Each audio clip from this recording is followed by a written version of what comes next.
Hello guys, this is Hard Reset, and if your Yahoo Mail is not working, then try this. Restart the application. Then go to the permissions and check them. Allow some if it's needed.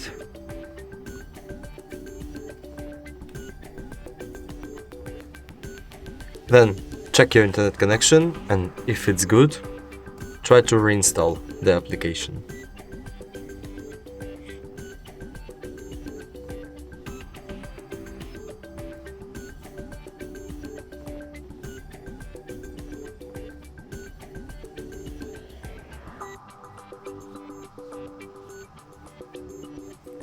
Then open it, and if you still have some problems, try to restart your phone and it will help you. Thank you for watching and see you in the next video.